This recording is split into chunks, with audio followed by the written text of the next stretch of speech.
በስመ አብ ወወልድ ወመንፈስ ቅዱስ አሃዱ አምላክ አሜን። ክርስቶስ ተንሥአ እሙታን በአብይ ኃይል ወስልጣን አሰሮ ለሰይጣን አግዓዞ ለአዳም ሰላም እምይእዜሰ ኮነ ፍስሐ ወሰላም። ሰላም የልዑል እግዚአብሔር ቤተሰቦች፣ የእመቤታችን የቅድስት ድንግል ማርያም የቃል ኪዳን ልጆች እንደምን ሰነበታችሁ? አሜን። የእግዚአብሔር ፍጹም ሰላም ከሁላችን ጋር ይሁን። ይህ በየሳምንቱ ቅዳሜ በዚህ ሰዓት በምስካየ ኅዙናን መድኃኔዓለም ገዳም በተምሮ ማስተማር ሰንበት ትምህርት ቤት የመስማት የተሳናቸው ጉዳይ ክፍል ከማህበረ ቅዱሳን ቴሌቪዥን ጋር በመተባበር የሚቀርብላችሁ ሳምንታዊ መርሃ ግብራችን ነው። ከላይ በሰላምታችን መጀመሪያ ላይ ክርስቶስ ተንሥአ እሙታን ብለን እንደጀመርን እንግዲህ እስከ በዓለ ሀምሳ መጨረሻ ድረስ ይህንን ሰላምታ እየተለዋወጥን የክርስቶስን መነሳት እያበሰርን እንድንቆይ ቅድስት ቤተ ክርስቲያናችን ታስተምረናለች። በመሆኑም ዛሬ በሚኖረን መርሃ ግብር ጌታችን መድኃኒታችን ኢየሱስ ክርስቶስ ከሙታን ተለይቶ ከተነሳ በኋላ በተለያየ ጊዜ እየተገለጸ ሰላም ለእናንተ ይሁን እያለ ሲያነጋግራቸው እንደነበረና በሶስተኛው ሳምንትም ስለምናስበው በኤማሁስ መንገድ ላይ እየተጓዙ ስለነበሩ ሁለት ሰዎች እንነጋገራለን። ኤማሁስ ከኢየሩሳሌም 60 ምዕራፍ ወይም 60 ኪሎ ሜትር ያህል የምትርቅ በረሃማና አሸዋማ ናት። በዚያ በበረሃና በአሸዋማ መንገድ ላይ ሁለት ሰዎች በኢየሩሳሌም ስለተደረገው ግፍ የልባቸውንም ጭንቀት እየተወያዩ ባለማስተዋል የመጡበትን ርቀት ሳያውቁ እየሄዱ ባለበት ሰዓት አንድ ሰው አብሯቸው ተገኘና ሰላምታ ሰጥቷቸው እንዲህ እየደከማችሁ ስትሄዱ እርስ በርስ የምትነጋገሩት ስለምንድን ነው ብሎ ተቀላቅሎ ጠየቃቸው።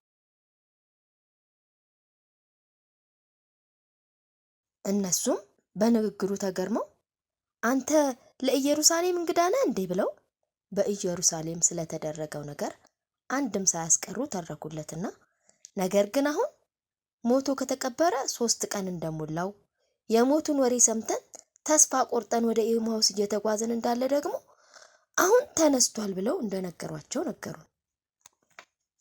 እርሱም ንግግራቸውን በጽሞና ከሰማ በኋላ እናንተ ነቢያት የነገሯችሁን አታስተውሉምን ብሎ እንደገሰጻቸውና ከዚያም በመንገድ ላይ ብዙ ነገሮችን እየነገራቸው አብሯቸው እንደሄደ እናያለን።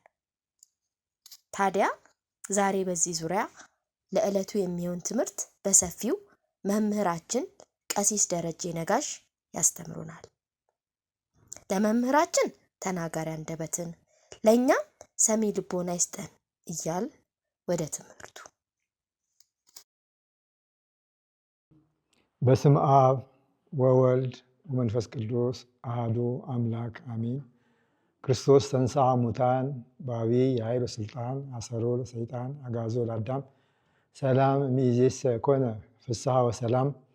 ጌታችን አምላካችን መድኃኒታችን ክርስቶስ የሞትን ኃይል ድል አድርጎ በተነሳባት በትንሣኤው ዕለት በቸርነቱ በምሕረቱ ገልጦ ለደቀ መዛሙርቱ ሕያውነቱን ሰው ልጆች የሞት ኃይልና ብርታት ከነሱ እንደተወገደ ያበሰረልን የሰራዊት ጌታ እግዚአብሔር አምላካችን በዚህ ሰዓት በዚህ ጊዜ አድርሶ ስሙ እንድንጠራ ስለፈቀደልን ክብር ምስጋና ይድረሰው። የተከበራችሁ ምዕመናን፣ በዚህ ሰዓት በዚህ የተገኛችሁ ሁላችሁ በእግዚአብሔር ስም እንዴት ዋላችሁ? እግዚአብሔር አምላካችን የቸርነቱን ስራ ሰርቶ ምሕረት ጸጋውን አብዝቶ ቃሉን እንድንነጋገር ስለፈቀደልን ክብር ምስጋና ይድረሰው። የትምህርታችን ርዕስ በፍጥነት ወደ ኢየሩሳሌም ተመለሱ በሚል ቃል ነው። ይህም የሉቃስ ወንጌል ምዕራፍ 24 ቁጥር 33 ላይ የተጻፈ ነው። ወደ ኢየሩሳሌም የተመለሱበት ምክንያት አስቀድመው የሄዱበት መንገድ ኤማሁስ ወደምትባል መንደር ሁለቱ የጌታ ደቀ መዛሙርት በዛ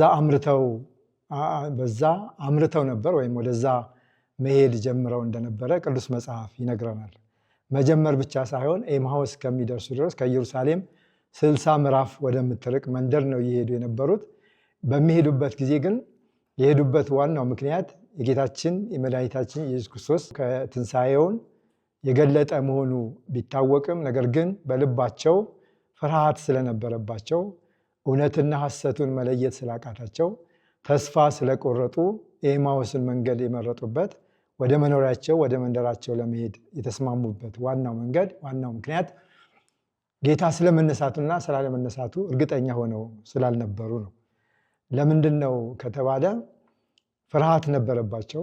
አይሁድ የጌታ መነሳት በኢየሩሳሌም እንዳይነገር ከተነሳም ከተባለ ደቀ መዛሙርቱ ሰርቀውት ወሰዱት የሚለውን ቃል ለማስፈን ስለሚፈልጉ ደቀ መዛሙርቱ ደግሞ የዚህ ታላቅ ሕይወት ተጠሪዎች የዚህ ታላቅ ሕይወት ባለሟሎች ስለነበሩ ይህንን ተስፋቸውን ለጊዜው ያጡ ስለመሰላቸው ተስፋ በቆረጠ ልብ ኤማሁስ ወደምትባል መንደር መሄድ ጀምረው ነበር፣ ጌታችን በተነሳበት ዕለት ማለት ነው።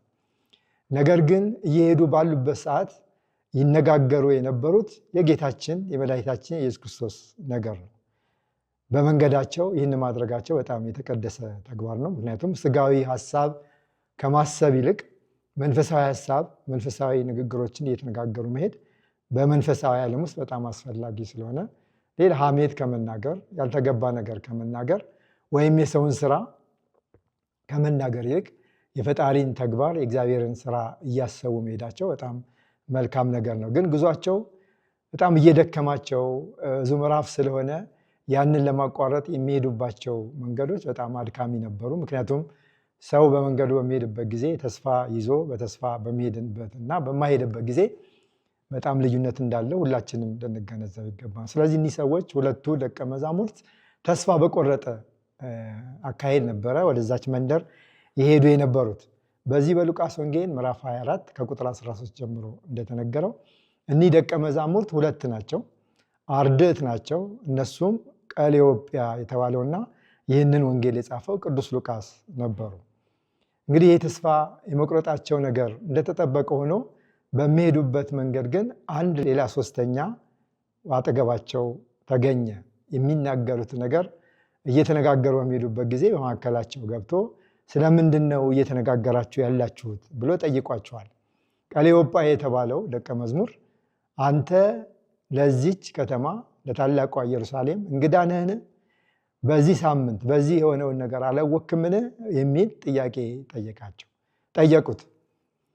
ቢሆንም ግን ስለምንድን ነው እየተነጋገራችሁ የምትሄዱት ብሎ በጠየቃቸው ሰዓት ስለ ራሱ ስለ መድኃኔዓለም ስለ ኢየሱስ ክርስቶስ ይህንን ዓለም ለማዳን እንደመጣ፣ አይሁድ በምቀኝነት እንደተነሱበት፣ በመከራ መስቀል አሳልፈው ለሞት እንደሰጡት፣ መከራውን እንዳበዙበት፣ እንደ እንግዳ ሰው እንደቆጠሩት፣ ከዛች ከታላቅ ሀገር ከኢየሩሳሌም እንዲወገድላቸው ፈልገው በሐሰት ምስክርነት ባልተገባ ስራ ባልተገባ ፍርድ የኢየሩሳሌም ሰዎች አይሁድ ኢየሩሳሌምን ይቆጣጠሩ በነበሩት ሰዎች በግፍ እንደተገደለ፣ ይህ ከሆነ ደግሞ 3ኛ ቀን እንደሆነው፣ እርሱ ግን በሚያስተምርበት ጊዜ ይህን ቤተ መቅደስ አፍርሶት በ3ኛው ቀን አነሳዋለሁ በሚለው ቃል ላይ ይነሳል ብለው ተስፋ ያደርጉ ነበር። ነገር ግን ስለመነሳቱ እርግጠኛ መሆን አልቻሉ ነበር። ምክንያቱም ሴቶች የጌታን ነገር ይከታተሉ የነበሩት እነ መግደላዊት ማርያም፣ ሌሎችም ሴቶች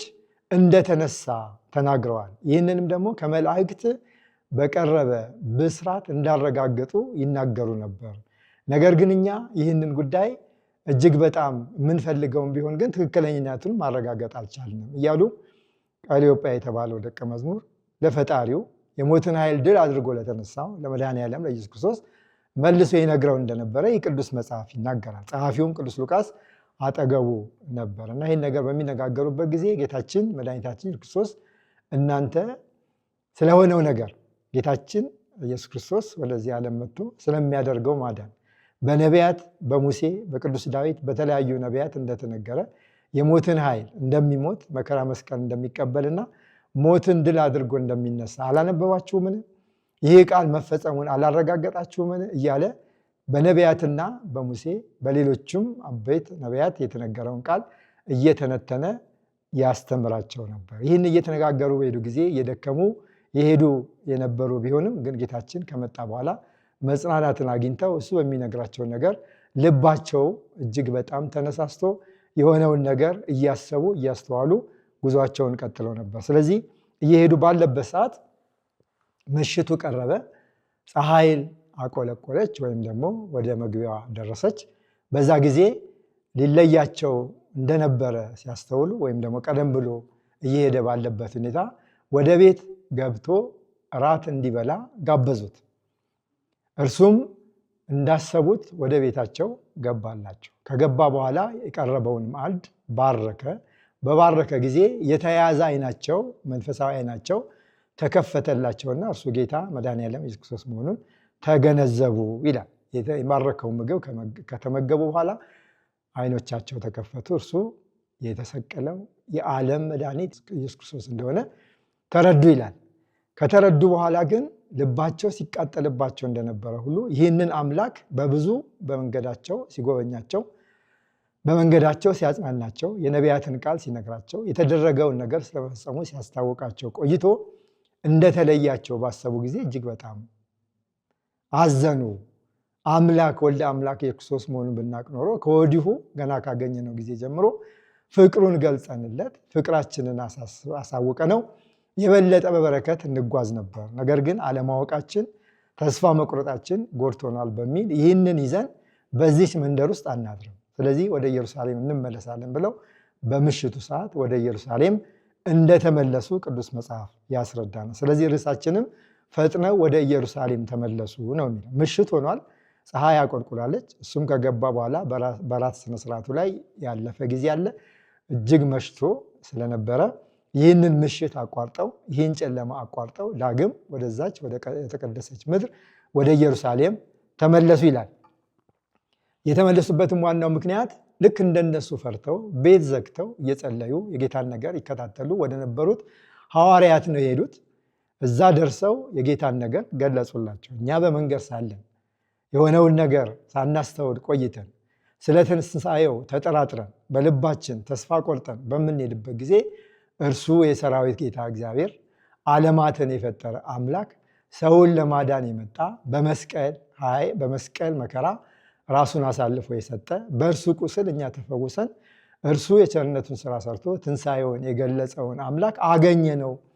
ስለዚህ በእውነት ተነስቷል ብለው እንደገና የምስክርነት ቃላቸውን ለደቀ መዛሙርቱ እንደነገሩ እንማራለን፣ እንረዳለን። ይሄ ሉቃስ ወንጌል ምዕራፍ 24 ከቁጥር 13 ጀምሮ እስከ 49 ድረስ ያለው ታሪክ ይሄን ይመስላል። ስለዚህ የተከበራቸው የእግዚአብሔር ሰዎች ከዚህ ከኤማሁስ መንገደኞች ከተባሉት ከሁለቱ ደቀ መዛሙርት ምን እንማራለን የሚለውን ነገር ከዚህ በኋላ ባለው እንማማራለን ማለት። የመጀመሪያው ከተቀደሰችው ሀገር ከታላቋ ኢየሩሳሌም መንፈሳዊ ስራ ከተሰራባት የታሪክ ማዕከል ከሆነች የሰላም መንደር የሰላም ሀገር ተብላ ከተሰየመች ብዙ ድንቅ ስራዎች ከተሰሩባት ነቢያት ተነስተው ብዙ ስራዎችን ከሰሩባት ነቢያት ብዙ ትንቢትን የተናገሩባት ከተማ የቅዱሳን አባቶቻችን ሀገር የአብርሃም ሀገር ወተትና ማር የምታፈስ ተብላ የተቀደሰች ለአብርሃም የመጨረሻ የተሰጠችው ስጦታ ከሆነችው ከኢየሩሳሌም መውጣታቸው እኛ የምንማርበት ይሆናል ማለት ነው። ከተቀደሰው ቦታ መውጣት እንዳይገባን ወደ ርኩሰት ቦታ ወይም ተስፋ ወደሚቆረጥበት ቦታ ወይም ደግሞ ዓለማዊ ተስፋ ወደ ሞላበት መንፈሳዊ ተስፋ ወደሌለበት ሀገር ወይም የዓለም ሕይወት ውስጥ መሄድ እንደማይገባን ለማመልከት የተነገረ ነው ከነኚህ ሰዎች የምንማረው ማለት ነው። ነገር ግን በሚሄዱበት ጊዜ ከነሱ የምንወስደው መልካም ነገር እግዚአብሔርን ይነጋገሩ ነበር።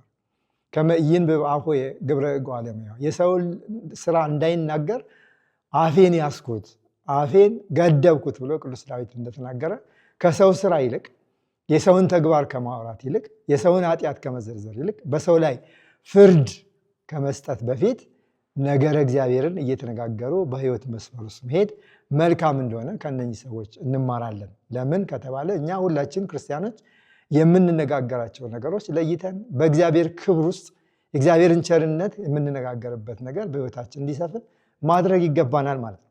ነገረ እግዚአብሔርን ተነጋግረን ዘመናችን መጨረስ ያቅተናል። ምክንያቱም እግዚአብሔር ለሰው ያደረገው ነገር እግዚአብሔር ለፍጥረት ያደረገው ነገር በአጠቃላይ እግዚአብሔርን ዓለም በሚፈጥርበት ከዛም በኋላ ባሉ መንፈሳዊ ህይወቶች ውስጥ የተነገረው ነገር ሁሉ በአንድ ሰው ዕድሜ ሳይሆን በትውልድ ሁሉ ቢነገር የማያልቅ የእግዚአብሔር ስራ ስለሆነ በዚህ በተሰጠችን አነስተኛ ዕድሜ ውስጥ ማድረግ ከሚገባው ነገሮች መካከል ነገር እግዚአብሔርን አስፍቶ አምልቶ መነጋገር ይገባል። በሕይወታችን ለተደረገልን ነገር፣ ለአካባቢያችን ለተደረገልን ነገር፣ በአጠቃላይ በዓለም እግዚአብሔር ያደረጋቸውን ድንቅ ነገሮች በተለይም ክብር ምስጋና ይድረሰውና ጌታችን አምላካችን መድኃኒታችን ኢየሱስ ክርስቶስ ነገረ መስቀሉን ሁልጊዜ እንድናስብ ሁልጊዜ እንድንነጋገር ያስፈልገናል ማለት ነው። ምክንያቱም መድኃኔዓለም ኢየሱስ ክርስቶስ ለሰው ልጆች ያደረገው ነገር እጅግ በጣም በጣም ታላቅ ነገር ስለሆነ በፍጥረታት አንደበት ሊናገሩት የማይቻል ታላቅ ምስጢር ስለሆነ እርሱ የሰማይና የምድር ንጉሥ፣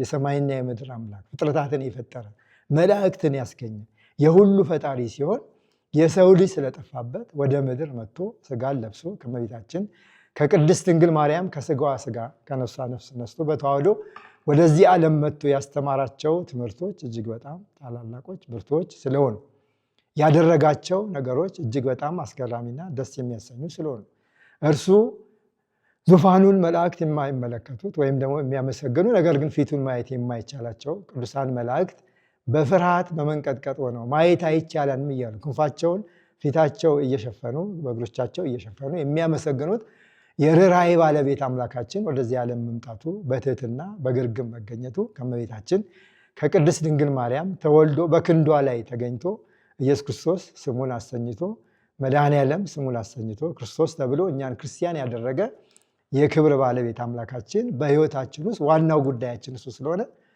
እርሱን ይዘን እርሱን አምነን የምንጓዝ ስለሆነ በዚህ ዓለም የመኖር ትርጉማችን ኢየሱስ ክርስቶስ በእኛ ሕይወት ውስጥ ያደረጋቸው ድንቅ ነገሮች ስለሆኑ ይህንን መነጋገር ለሰው ይገባዋል ማለት ነው።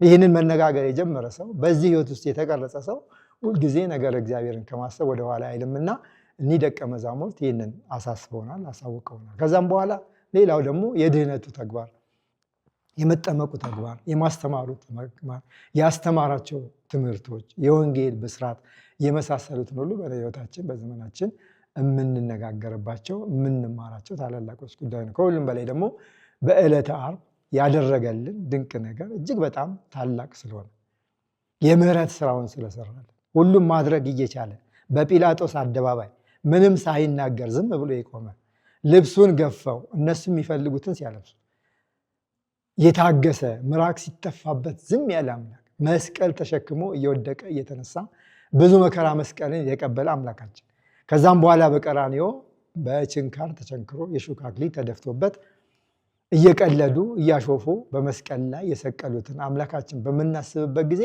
በሕይወታችን ውስጥ ትልቁ ነገራችን እርሱ መሆኑ ስለሚታወቅ የእርሱን ነገር ማሰብ ይገባል። ማሰብ መነጋገር ብቻ ሳይሆን እንደ ቅዱስ ዮሐንስ ወልደ ነጎድጓድ ፊታችን ሳይቀር የክርስቶስን መከራ ባሰብን ቁጥር እርሱ የክርስቶስን መከራ ባሰበ ቁጥር መስቀል ላይ መስቀል አጠገብ ተቀምጦ እመቤታችን ሲረከብ ያያቸው እጅግ በጣም የሚያሳዝኑ በፈጣሪ ላይ የደረሱ ፀሐይና ጨረቃ የመሰከሩለት የርኅራኄ ባለቤት የሁሉ ፈጣሪ የደረሰበትን ነገር ባሰበ ቁጥር ወይም ደግሞ ባሰበ ጊዜ ፊቱ ቁጽረ ገጹ ነው ያዘነ የተከዘ ፊት ሆኖ ዕድሜውን የፈጸመበት ትልቁ ምክንያት የክርስቶስ የመከራው መስቀል ለእኛ ለሕይወታችን ወሳኝና ታላቅ እንደሆነ በምንመለከትበት ጊዜ ሁልጊዜ ነገር እግዚአብሔርን ማድነቅ የነገር እግዚአብሔርን መማር ማስተማር እንዲገባን እንድናቅ እኒህ ሁለቱ ደቀ መዛሙርት አስተምረውናል ማለት። ከዛም በላይ የትንሣኤውን ነገር በእንደ እንግዳ በኢየሩሳሌም እንዳልተመላለሰ በኢየሩሳሌም ድንቅ ታምራት እንዳላደረገ በኢየሩሳሌም ጎባጣ እንዳላቀና ለምጻምን እንዳላነጻ ኃጢአተኞችን ይቅር እንዳላለ ኃጢአትሽ ተሰርዮልሻል፣ ኃጢአትህ ተሰርዮልሃል፣ አልጋህን ተሸክመ ሂድ የሚል ደገኛ ርኅሩህ አምላክ እርሱን አሰቃይተው እንደዛ መግደላቸው ብቻ ሳይሆን መስቀላቸው ብቻ ሳይሆን እንደ እንግዳ ሰዎች በማይቀበሩበት በተለየ ከኢየሩሳሌም ወጣ ባለ ጌታን መቅበራቸው ይህ ሁሉ እጅግ በጣም የሚያሳዝነን ሁልጊዜ የምንነጋገርበት መሆን መቻል አለበት። ተነስቶ እንኳን ሌላ የትንሣኤ ብርሃን በኢየሩሳሌም እንዳይነገር መቃብሩን እስከ ማስጠበቅ የደረሱ ጲላጦስን አስፈቅደው በሮም ወታደሮች በታላላቅ ወታደሮች እንዲጠበቅ ማድረጋቸው በአጠቃላይ በኢየሱስ ክርስቶስ ላይ በመድኃኔዓለም ላይ የደረሰውን ያ ሁሉ ጽዋተ መከራ በምናስብበት ጊዜ እንደ ቅዱሳን አባቶቻችን ሀገር ጥለን ዓለምን ጥለን ባንሄድ እንኳን በሕይወታችን ዘመን ውስጥ ግን የክርስቶስን ነገር እጅግ በጣም አስፈልጠን ልናስብ እንዲገባን ከነኚህ ከሁለቱ ደቀ መዛሙርት እንማራለን ማለት። ይህን ባደረግን ቁጥር ተስፋችን ይለመልማል። ይህን ባደረግን ቁጥር የዚህ ዓለም ተስፋ፣ የዚህ ዓለም መከራ፣ የዚህ ዓለም ችግር ከንቱ እንደሆነ እንረዳለን። የምናስበው የእግዚአብሔር መንግስት ይሆናል ማለት። እግዚአብሔር መንግስት ባሰብን ቁጥር ደግሞ ተስፋችን ይሞላል። ወደ ምን እንመለሳለን? ከኤማሁስ ወደ ኢየሩሳሌም እንመለሳለን ማለት። የስጋዊ ተግባር መልካም እንዳልሆነ እንረዳለን ማለት። ነገር ግን በህይወታችን ውስጥ እግዚአብሔርን ክብር እየተነጋገረ ስንሄድ ከወጣንበት ከኢየሩሳሌም ወደ ኢየሩሳሌም እንድንመለስ የመድኃኔዓለም ቸርነቱ ይደረግልናል። እኒህ ሰዎች መጨረሻ ነው አይኖቻቸው የተከፈቱት። በስጋ አይን ያያሉ፣ ነገር ግን የስጋ አይን አይደለም፣ መንፈሳዊ አይናቸው ለጊዜ ተከልሎ ነበር። የብዙዎቻችንም አይን በዚህ ሁኔታ ነው ያለው። መንፈሳዊ አይኖች አሉን፣ መንፈሳዊ ጆሮች አሉን፣ መንፈሳዊ ልብ አለን። ነገር ግን እየሰራልን አይደለም። ለምን? በኃጢአት ስለምንሸፍነው፣ ለእግዚአብሔር ባለመታዘዝ ስለምንሸፍነው። ይህንን ህይወት ትተን ተስፋ መቁረጣችንን ትተን ወደ እግዚአብሔር የምንመለስ ከሆነ አንድም ወደ ኢየሩሳሌም ተመለስን ማለት፣ ወደ መልካሙ ሀገር፣ ወደ ደገኛው ሀገር፣ ወደ ነቢያት ሀገር፣ እመቤታችን ወደ ተወለደችበት፣ እመቤታችን ልጇን ኢየሱስ ክርስቶስ ወዳሳደገችበት፣ እንደገና እሱም በክብር ተመላልሶ ድውያንን ወደ ፈወሰበት፣ በአህያ ግልገል ላይ ሆኖ ወደ ገባበት፣ ወደ እንደዚች ወደ ተቀደሰች ወደ ታሪካዊ ሀገር ወደ ኢየሩሳሌም እንመለሳለን። ሁለተኛም ወደ ቅድስት ቤተክርስቲያን፣ አማናዊት ወደ ሆነች ወደ ቅድስት ቤተክርስቲያን፣ ተዋህዶን ኢየሱስ ክርስቶስን የምታምን ስለሱ ክብር የምትናገር የምትመሰክር፣ ምስጢርን አደላድላ ለምእመናን ልጆቿ የምታስተምር፣ ሊቃውንቶቿ እጅግ አስፍተው ስለ ክርስቶስ፣ ስለ መድኃኔዓለም፣ ስለ አብ፣ ስለ ወልድ፣ ስለ መንፈስ ቅዱስ የሚናገሩባት ድልድይ ወደሆነች መላእክትና የሰው ልጆች ወደሚገናኙባት አማናዊት ኦርቶዶክሳዊ ተዋህዶ ቤተክርስቲያን እንድንመለስ ይጋብዘናል። የኤማሁስ መንገድ ስለማያዋጣ፣ የኤማሁስ መንገድ መከራ ነው፣ የስጋዊ ዓለም ምሳሌ ነው። ስለዚህ ስጋዊነትን ከምናስብበት፣ ገንዘብ ከምንፈልግበት፣ በሃይማኖት ስም ያልተገባ ነገር እያጭበርበርን ከምንሰራበት መንገዳችን ወደ ቅድስት ቤተክርስቲያን፣ ሁለተኛይቱ ኢየሩሳሌም ቅድስት ቤተክርስቲያን ስለሆነች ወደ ኢየሩሳሌም መመለስ፣ ወደ ቅድስት ቤተክርስቲያን መመለስ ይገባናል። እዛ አምላካችንን ትንሣኤው እንዴት እንደነበረ በሶስተኛው ቀን በሚነሳበት ጊዜ መግነዝ ፍቱልኝ ሳይል፣ መቃብር ክፈቱልኝ ሳይል በታላቅ ኃይልና በግርማ የተነሳ የሰራዊት ጌታ እግዚአብሔር ኢየሱስ ክርስቶስን የምትሰብክልን የምታስተምርልን ቤተክርስቲያን ስለሆነች ወደ እሷ በተመለስን ቁጥር የፈጣሪያችን ቸርነት ወደ እኛ እንድትመጣ፣ እርሱን የበለጠ እንደምናውቀው፣ በመስቀሉ ዙሪያ እንደምንሰለፍ፣ ሀገር ሕይወትን መንግስተ ክብርን ተስፋ አድርገን መኖር የምንችልባት የቅድስት ቤተክርስቲያን ሕይወት ስላለ ከኤማሁስ እንድንመለስ እነኚህ ደቀ መዛሙርት እየጋበዙ ነው ያሉት። አሁንም ብዙዎቻችን ከዚህ ርቀን ወደ ኤማሁስ እንደ መንገደኞቹ ተስፋ እየቆረጥን እየሄድን፣ ወደ ስጋዊ ዓለም እየሄድን፣ በሃይማኖት ስም ወደሚነግዱ ሰዎች እየሄድን። ስለዚህ መለስ ብለን ወደ ታላቂቱ አማናዊት ቅድስት ቤተክርስቲያን በታሪክ በረከት ውስጥ ወዳለፈች፣ ልጆቿን ለእግዚአብሔር ክብር ወዳበቃች፣ ሀገር ሕይወትን መንግስተ ክብርን ወደምታወርስ ወደ ታላቋ ቤተክርስቲያን ኦርቶዶክሳዊ ተዋሕዶ ቤተክርስቲያን እንድንመለስ ይጋብዙናል ማለት ነው። ባልተገባ ነገር ይሄን ብዙዎቻችን ስላለን ጊዜያዊ ጥቅም ፈልገን የተለያዩ ጉዳዮች አይተን በንዴት በእልህ በማያስፈልግ እግዚአብሔር ቤት ውስጥ መውጣት በማይፈለጉ ምክንያቶች ወጥተን ወደዛኛው ዓለም ይሄን ሰዎች አሁኑኑ ወደ ቅድስት ቤተክርስቲያን እንድንመለስ ከነኚህ ከኤማሁስ መንገደኞች እንማራለን ማለት ነው። ስለዚህ የተከበራችሁ የእግዚአብሔር ቤተሰቦች መመለስን ተስፋ ማድረግ አለብን። ለምን?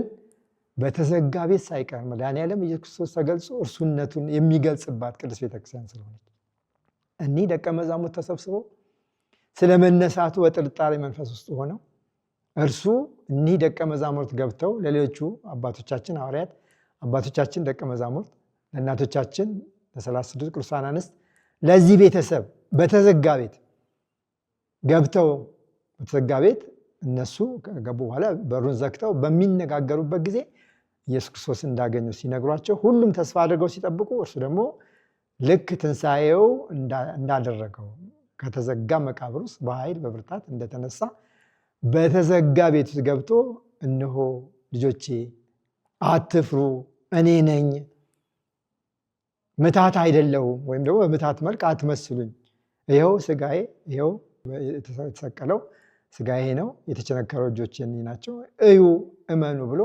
በመካከላቸው ተገኝቶ እንደውም ምግብ እንዲያቀርቡለት ያላቸውን ነገር እንዲያቀርቡ አሳውን እንዲያቀርቡ አድርጎ እንደተመገበ ቅዱስ መጽሐፍ ይናገራል። የተመገበበት ዋና ምክንያት ከትንሣኤ በኋላም የተነሳው እርሱ በዕለተ ዓርብ የተሰቀለው መድኃኔዓለም ኢየሱስ ክርስቶስ እንደሆነ ለማመልከት ነው። ልክ ዮናስ በአሳ አንበሪ ሆድ ውስጥ 3 ቀን አድሮ እንደወጣ ያው ዮናስ ከገባ በኋላ በሦስተኛው ቀን እንደተነሳ መድኃኔዓለም ኢየሱስ ክርስቶስ የተሰቀለው አምላክ ባለመለወጥ እግዚአብሔር አምላካችን የወልድ ዋሕድ ኢየሱስ ክርስቶስ የተነሳውም እርሱ መሆኑን ለማመልከት ምግብ አቅርበውለት እንዲመገብ መደረጉ ማድረጉ እውነተኛ ኢየሱስ ክርስቶስ ምትሃት አይደለ ኢየሱስ ክርስቶስ መነሳቱን ለማመልከት ነው። ስለዚህ ቅድስት ቤተክርስቲያናችን ይህን ነገር የምታሳስበን ወደ ክርስቶስ መመለስን ሕይወት እንድናደርገው ነው።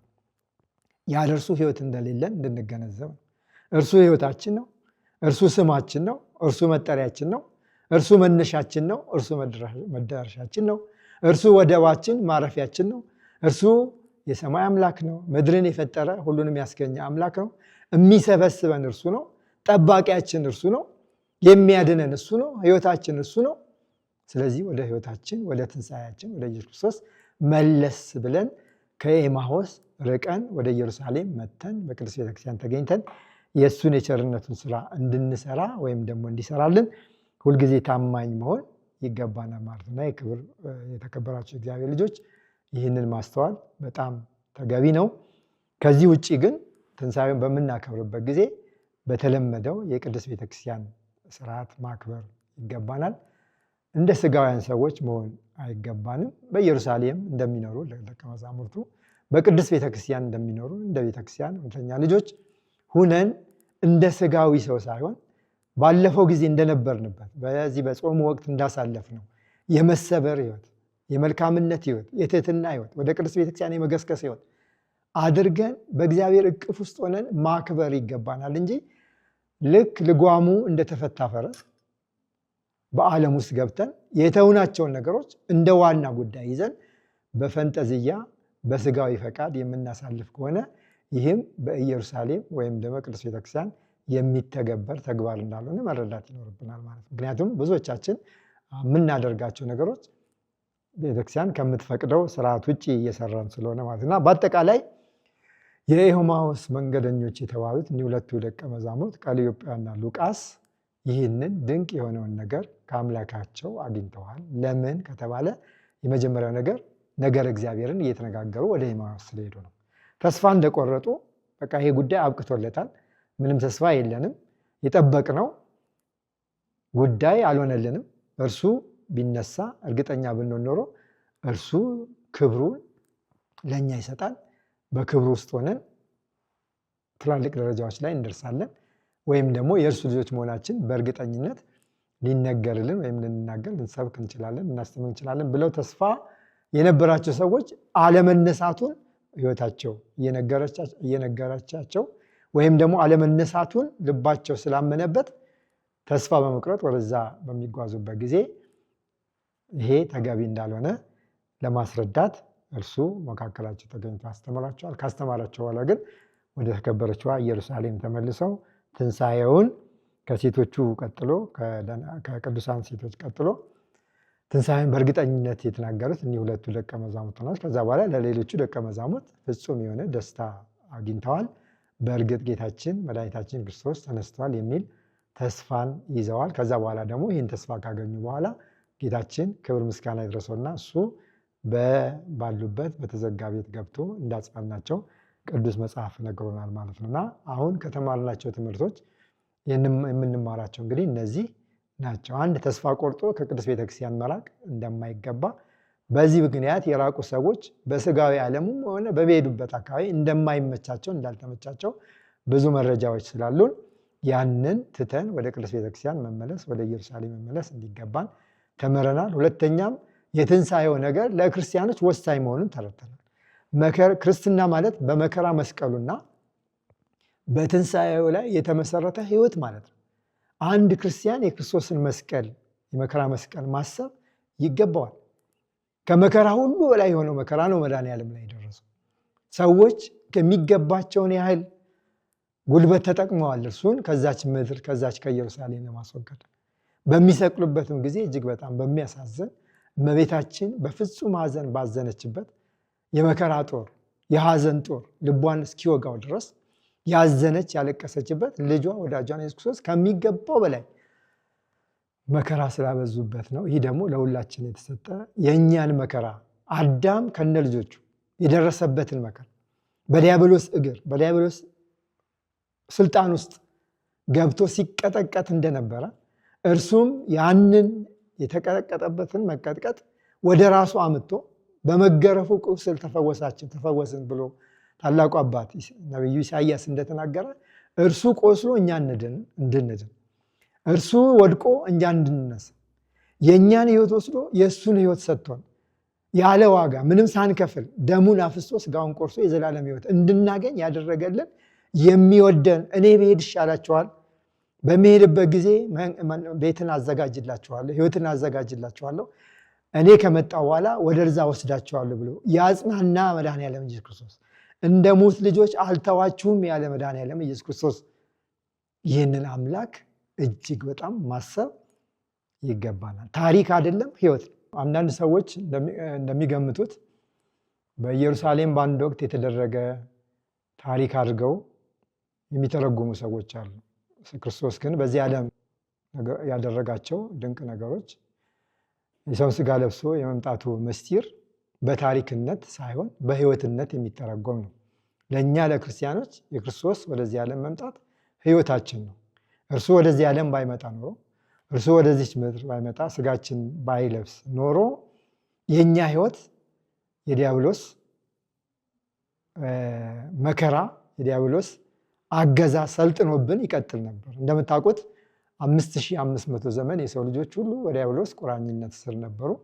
በአዳም በደል ምክንያት የሰው ልጆች ወደ ሲኦል ይወረወሩ ነበር። ይህ ሕይወት ቀጥሎ ይህ የምናውቀው የምሕረት ዘመን አይመጣም ነበር። ስለዚህ አንዳንድ ሰዎች እንደ ታሪክ በአንድ ወቅት የተከሰተ ታሪክ አድርገው የሚገምቱ ሰዎች ስላሉ ይህንን ቤተክርስቲያን የምትቀበለው አይደለም። ክርስቶስ ወደዚህ ዓለም መጥቶ ያደረጋቸው የታሪክ ስራዎች ሳይሆን የሕይወት ውጤቶች ናቸው። ሕይወታችን ነው መድኃኔዓለም፣ ሕይወታችን ነው ኢየሱስ ክርስቶስ። ስለዚህ ስለሱ ባሰብን ቁጥር ስለ ሕይወታችን እንጂ የምናስበው ታሪክ አይደለም እና ይህንን ነገር ለይተን ማየት ይገባናል። በዚህ ምክንያት ሕይወታችን የሆነው ኢየሱስ ክርስቶስ ቸርነቱን አብዝቶ እጅግ ወዶን ክፋታችንን አርቆ ምሕረቱን ሰጥቶ ሕይወት መንፈሳዊ ሰጥቶ ትንሣኤውን ያበሰረ እኛም ተነስተን ክብሩን እንደምንወርስ ሀገር ሕይወትን መንግሥተ ክብር እንድንወርስ ያደረገልን መድኃኔዓለም ሕይወታችን ስለሆነ ሕይወታችን ደግሞ የወሳኛችን ማለት ነው። በሕይወት እያለን ይህንን ሕይወት ከዚህ ከሥጋዊ ሕይወት ይልቅ በክርስቶስ መኖርን የምንማርበት በክርስቶስ መኖርን የምንገልጽበት አኗኗር ነው የሚኖረን። ቅዱስ ጳውሎስ እንደተናገረ ብኖርም በክርስቶስ ብሞትም ስለ ክርስቶስ ያለውን ቃል ተርጉመን የምንይዝ ሰዎች ነን። ሕይወታችን በዚህ የተረጋገጠ ስለሆነ መነሳታችን በዚህ ዓለም በሥጋ ሕይወት ውስጥ እያለን የምናረጋግጠው ስለሆነ ዘላለማዊ ሕይወት የምንኖርበት ኑሮ አሁን ከክርስቶስ ጋር በተያያዘ ኑሮ የተያያዘና ቀጥለን የምንገባበት ሀገር እንጂ እንደ አዲስ የምንረከበው ሳይሆን በክርስቶስ በመኖር የምናገኘው ሕይወት ነው። እርሱ መንግስቱን ይሰጠናል። እርሱ መንግስቱን ያወርሰናል። እርሱ ሀገር ሕይወትን መንግሥተ ክብርን ይሰጠናል። ይህ ማለት ደግሞ በሕይወት ክርስቲያን በመሆናችን ብቻ መልካሙን ነገር አድርገን እምነትን ከምግባር አገናኝተን ያንን ሕይወታችን ስናደርግ የአባታችንን ሀገር እንወርሳለን ተብሎ የሚነገረው በዚህ ምክንያት ነው እንጂ ታሪክ ይዘን ታሪክ የምንሄድ ሰዎች አይደለም። የሁልጊዜ ሕይወታችን ነው። ሁልጊዜ እንደተሰቀለ ሆኖ በፊት ለፊታችን ተስሎ እንደነበረ ቅዱስ ጳውሎስ ይነግረናል። ስለዚህ ያለ ክርስቶስ ሕይወት የለንም እና ደስታችን የዚህ ዓለም ደስታ አይደለም። ኑሮአችን የዚህ ዓለም ኑሮ አይደለም። ኑሮአችን ተስፋ የምንቆርጥበት ኑሮ አይደለም። ኑሮአችን ዝም ብሎ አንድ ጊዜ ደፋ ቀና የምንልበት የድካም ኑሮ አይደለም።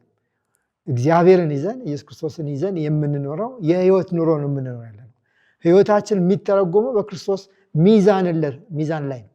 ለምን ከተባለ እርሱ ስለኛ ሞቶልናልና፣ እርሱ ስለኛ ሕይወቱን ሰጥቷልና፣ እርሱ ስለኛ ቆስሎልናልና። ስለዚህ የተከበራችሁ የእግዚአብሔር ቤተሰቦች ይሄንን ለይተን ማወቅ ይገባናል። ስለዚህ ትንሣኤውን ባከበርን ጊዜ የተሰጠን ያገኘነው ደስታ ይህንን እያሰብን አምላካችን ተነስቶልናል። የእኛም የሞት ኃይል ሞት በእኛ ላይ ሰልጥኖ ነበር። ነገር ግን ወደ መቃብር ወርዶ መድኃኔዓለም ኢየሱስ ክርስቶስ ሞትን በሞቱ ገሎልናል። የዲያብሎስን ኃይል አዋርዶታል። ዲያብሎስ በእኛ ላይ ስልጣን እንዳይኖረው አስሮታል። ዲያብሎስ ተስፋ እንዲቆርጥ አድርጎታል። በሰው ላይ ኃይል እንዳይኖረው አድርጎታል። ስለዚህ ደካማ ፍጡር አድርጎልናል። ጨምድዶ ይዞ የዕዳ ደብዳቤያችንን በሲኦል አስቀምጦ የነበረውን ይህን ክፉ መንፈስ ይህን ክፉ አውሬ ጌታችን መድኃኒታችን ክርስቶስ በትንሣኤው ወይም ደግሞ በሞቱ በአካለ ነፍስ ወደ ሲኦል ወርዶ አዳም ተንሱ ለጸሎት ሲል ሰላም ለክሙ ብሎ መድኃኔዓለም ኢየሱስ ክርስቶስ በሲኦል ላሉ ነፍሳት ሁሉ ምሕረትን ቸርነትን አድርጎ ወደ ክብራቸው የመለሰበት ዋናው ምክንያት ዲያብሎስን ኃይል ስላሳጣው ነው። ስለዚህ ምንጊዜም ለክርስቲያኖች ዲያብሎስ ኃይል አለን ብለን አንናገርም፣ አለው ብለን አንናገርም። እጅግ የደከመ ፍጥረት ሆኖልናል። ሁልጊዜም ልናሸንፈው የተዘጋጀን እንደሆነ ሁላችንም ይህን ነገር ማሰብ እንዲገባን ሆነን ትንሣኤውን ማክበር ይገባናል።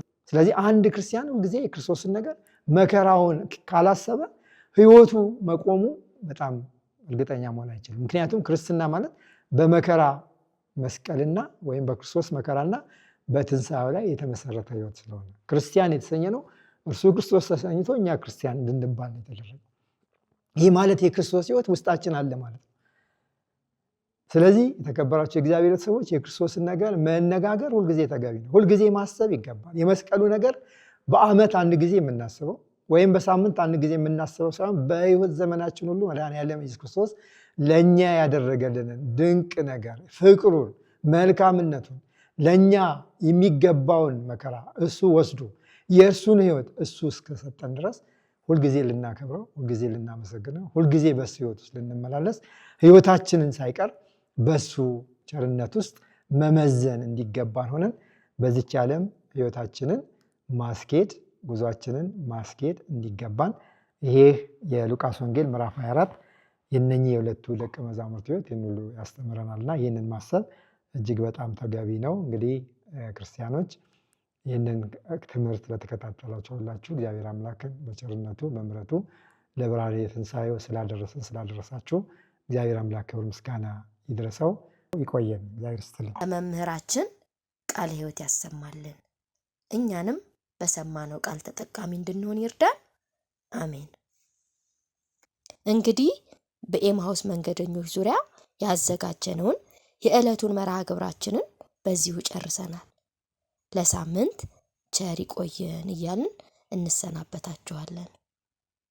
ወስብሐት ለእግዚአብሔር ወለወላዲቱ ድንግል ወለመስቀሉ ክቡር ለዓለም ዓለም አሜን።